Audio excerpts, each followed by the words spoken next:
Bienvenidos de nuevo a Radio Iberozoa. Soy Magdalena Brasas y os voy a hablar de un tema muy interesante y controvertido que lleva más tiempo entre nosotros del que pensábamos. Además, si quieres saber cómo poder hacer un gato que brilla en la oscuridad, sigan escuchando.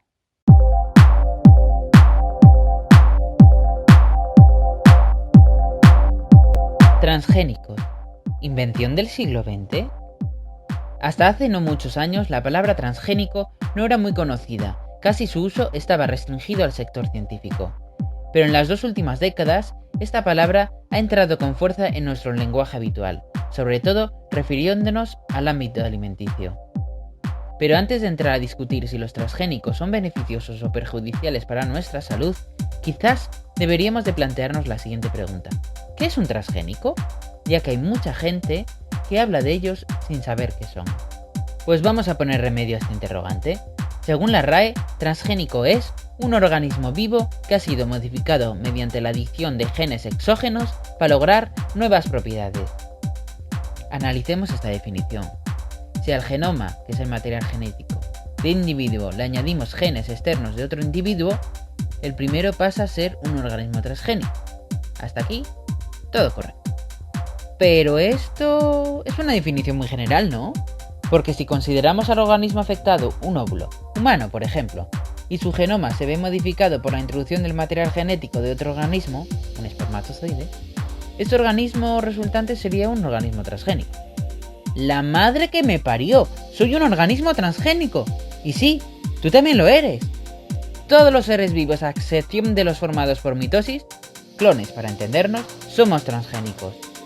Ya dije que la definición era muy general, pero es la definición aceptada. Pero bueno, vamos a añadir un apartado a esta definición y vamos a decir que transgénico es un organismo al cual se le ha añadido un conjunto de genes de otro organismo de forma artificial. Ah, vale. Mucho mejor. La reproducción entre dos organismos es natural, así que los individuos resultantes de este apareamiento no son transgénicos. Menos mal, ya no soy transgénico.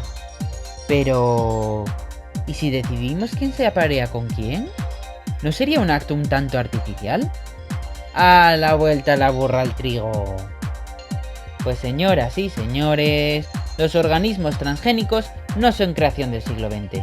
Cuando el primer humano sobre la Tierra decidió plantar las semillas de una planta porque le gustaban más respecto a las semillas de otra planta de la misma especie, aquí se inventó la transgenia.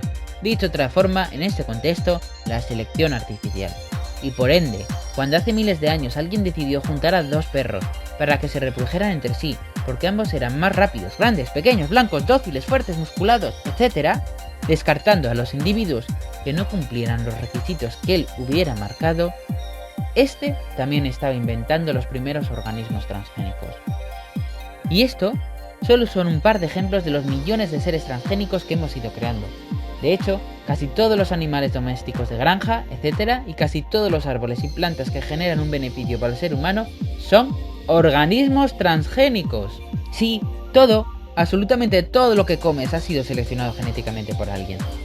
Y no creo que quisieras comer los tomates originales, pudiendo elegir uno actual, ya que estos serían verdes, pequeños, con un sabor menos agradable y posiblemente de digestión más pesada. Hubo un tiempo en el que se les llegó a considerar hasta tóxico, pero eso ya son aventuras aparte. Pero venga, de acuerdo, me voy a subir al carro y voy a definir transgénico como la mayoría de la gente lo entiende, pero sin olvidar la definición correcta. Allá vamos, se entiende por organismo transgénico aquel organismo al que se modifica su genoma añadiendo uno o varios genes procedentes de otro organismo usando la ingeniería genética. Es decir, ya no mezclamos el genoma completo de 2 individuos, sino que cogemos uno o varios genes de un individuo y se los introducimos de manera artificial en el material genético del organismo receptor, sin importar si ambos individuos son o no de la misma especie, o incluso de reinos o dominios diferentes. Madre del amor hermoso lo que acabo de decir. ¿Me estás diciendo que podemos jugar a ser Dios y crear organismos nuevos o con características mezcladas? ¿Que podemos coger el gen que hace que algunas medusas produzcan una proteína fluorescente y meterlo en el genoma de un ratón para que éste también lo exprese y tener ratones que emitan luz? Sí, en realidad ya se ha hecho, y no solo en ratones.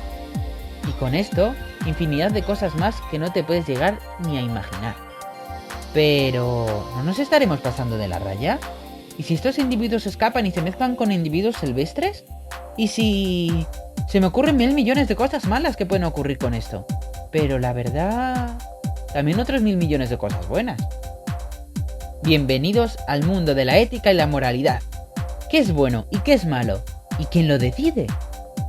A la pregunta de si los transgénicos son buenos o malos, yo no os voy a dar la respuesta.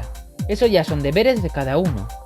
Lo que sí que os voy a decir es que el proceso de mezclar genes como tal no es malo, lo llevamos haciendo desde que somos humanos, y la ingeniería genética no es mala tampoco en sí.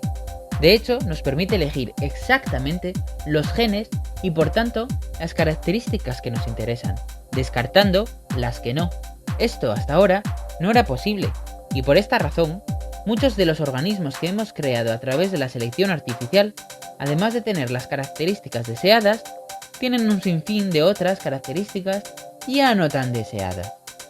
Por ejemplo, la selección continuada del pedigrí de la raza del pastor alemán ha ido ligada, desgraciadamente, a la propensión de este por sufrir displasia de cadera. O en los West Highland White Terrier, comúnmente llamados como Westies, la propensión a sufrir dermatitis. Con todo esto, quiero decir que un transgénico no es malo por ser transgénico, ya que cuando se usa la ingeniería genética, los controles sobre las modificaciones genéticas y sus consecuencias son muy elevados en comparación con la selección artificial que siempre se ha llevado a cabo. Esto destruye muchos mitos sobre si comer alimentos transgénicos es malo o no para nuestra salud, porque dichos alimentos han pasado por más exámenes médicos que los que probablemente tú pasarás en toda tu vida. Lo que debería decidir si un transgénico es bueno o malo tendría que ser solo y exclusivamente el uso para el cual se ha creado. Porque os recuerdo que la ingeniería genética puede llegar a crear armas de destrucción masiva, pero también puede llegar a salvar millones de vidas. Ahora, para animaros a que le deis más vueltas al coco, vamos a hablar de algunos ejemplos. Uno de los casos más controvertidos hasta el momento ha sido el arroz dorado, que es una especie de arroz al que se le ha añadido el gen que da lugar a la producción del precursor de la vitamina A, el beta-caroteno, proveniente de una especie de narciso. Este compuesto, además, es un pigmento orgánico que le da al arroz ese color dorado tan característico. Este tipo de arroz se creó con un objetivo, y era solventar la falta de esta vitamina en lugares del mundo con una población muy pobre, sin acceso a una alimentación variada. La falta de esta vitamina puede llegar a provocar ceguera y la disminución de la eficacia del sistema inmune, y por ende producir un aumento de la mortalidad. Los inventores de este arroz pensaron que si la dieta de la mayoría de las personas que sufren estos desórdenes alimenticios está basada en el arroz, una fácil solución sería modificar genéticamente el arroz para que se produjera la cantidad necesaria del precursor de la vitamina A, y para ello, como mencioné antes, introdujeron el gen que produce el betacaroteno del narciso. Y aquí salta la primera alarma. El narciso es una planta tóxica. ¿Meter un gen de una planta tóxica en una que no lo es haría que esta última pasara a serlo? Pues si en vez del gen del beta-caroteno hubiese metido en el arroz el gen de la sustancia tóxica, sí, pero como no es el caso, pues no. Aún así, por si acaso, se hicieron multitud de pruebas para demostrar la inocuidad del arroz. Es cierto que esta no es la solución para combatir la hambruna, algo que se les echó en cara a los científicos que diseñaron el arroz transgénico, pero sí lo es para que el poco alimento que ingieran aporte la cantidad necesaria de vitamina A. También se les incriminó diciendo que este arroz sustituiría el cultivo de especies autóctonas y que se producirían polinizaciones cruzadas pudiendo provocar la extinción de estas últimas. Este hecho es cierto, por lo que se deben sopesar las ventajas y desventajas. Una posible solución sería hacer la modificación genética con las variedades autóctonas, en lugar de trabajar con especímenes externos. Otro ejemplo que jamás se me olvidará fue un caso que me contó mi profesor de fisiología vegetal de la universidad.